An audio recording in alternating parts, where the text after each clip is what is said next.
And most people aren't looking at the metrics. They're just like making an emotional decision. I love a good eKPI, an emotional KPI, but this is truly about metrics. So the third metric to look at is your value per appointment. Should I hire a setter? I love this question. This question is like asking, should I buy this investment property? When you run the numbers, okay, cool, I can make $15,000 a month on this property. And when you factor in the cleaning, your time, your playbooks, the management fee, all of that, then we're looking at the real value of whether or not it's worth it to bring in a setter or buy the investment property. Hey everyone, I'm Lisa Zelenak, the founder of Here to Scale. And in this video, I'm going to give you 3 key metrics that you can start with before we dive into your setter commission structure or your rep setter commission structure, so that when you hire setters, you can optimize them, you'll know your numbers, and they will be well on their way to supporting you to scale your business. So the first metric, and as we go through, bonus points if you have all 3. The first metric is your cost to acquire a customer. Do you know your cost to acquire a customer? I'm going to say that you do. If you don't, great. Pause this video and go figure it out. The reason your cost to acquire a customer is so crucial is because we're looking at what percent, how much essentially we can pay to acquire a customer. So, for example, and I'm just going to simplify this for you. Let's say your product is $5,000 and your cost to acquire a customer is $1,000. That means 25%. It costs you 25% of your cost is to actually acquire the customer. So let's put it so simply. Is it worth it to have an SDR? Well, when you add them into the equation, do they increase or decrease your cost to acquire a customer? That's it. So when you look at all of your costs, all of your marketing budget, truthfully, your marketing softwares get to go in that number, your marketing employees, sales commission, there's multiple ways to break down your true cost to acquire a customer. Let's put it all in there. When you look at your cost to acquire a customer, run one as it is, and then run one with your projections or estimations. How much additional a year, a month, quarter, however you're projecting, would it be to have a setter? And then how much additional revenue would they be bringing you? When you can compare that percentage, are they increasing or decreasing your cost to acquire a customer? That's it. It's pretty simple, right? Minimally, let this be the opportunity for you to be religious about knowing that number, tracking that number, at least quarterly, so you can see what is your current cost to acquire a customer, and that will give you a starting point for this conversation as a setter.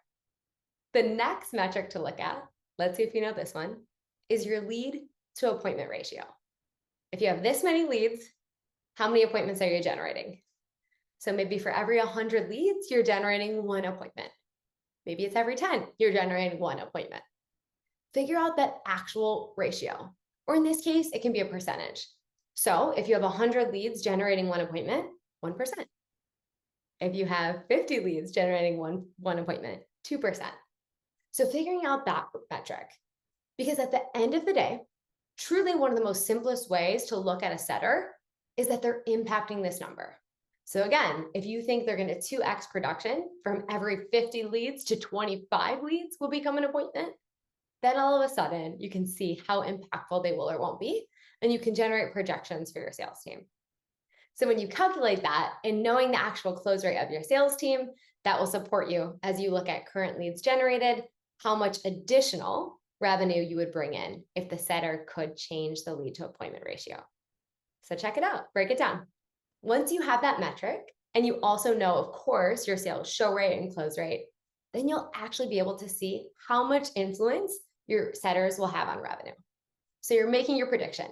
I think they're going to 2x. Calculate the numbers, and you'll be able to see then how much revenue that would generate based on your current leads. If nothing changed with your current leads, how much additional revenue would that generate?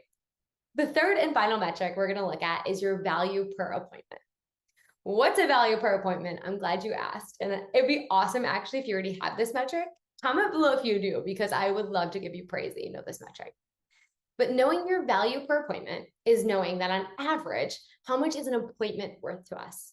An appointment that's complete, how much in revenue, top line, will that be worth to us? Let me give you an example.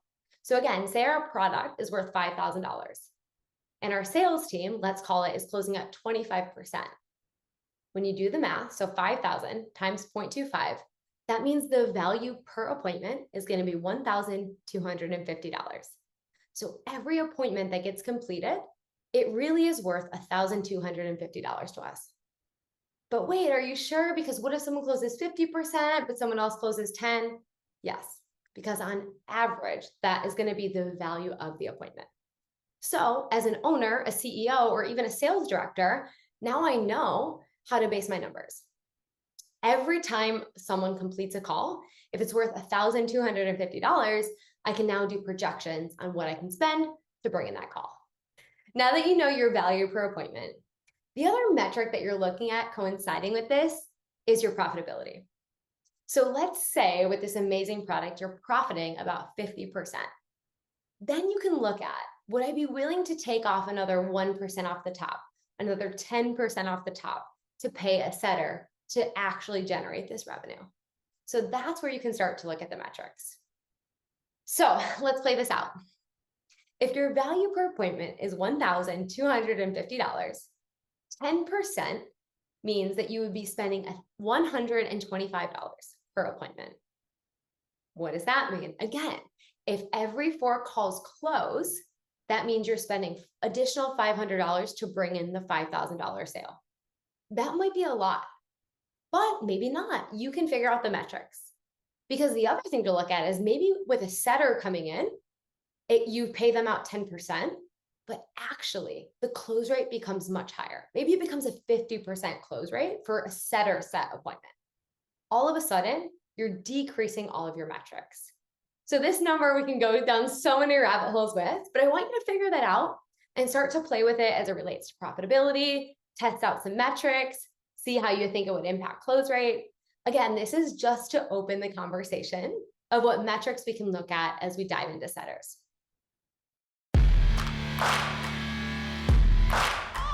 If this video has you intrigued and you may want to hire a setter, or you're watching it because you already have setters and you know you need them, check out the next video on setter commission.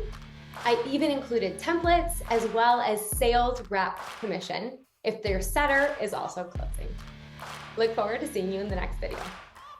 Oh, and don't forget to hit the subscribe button for more videos on scaling your business.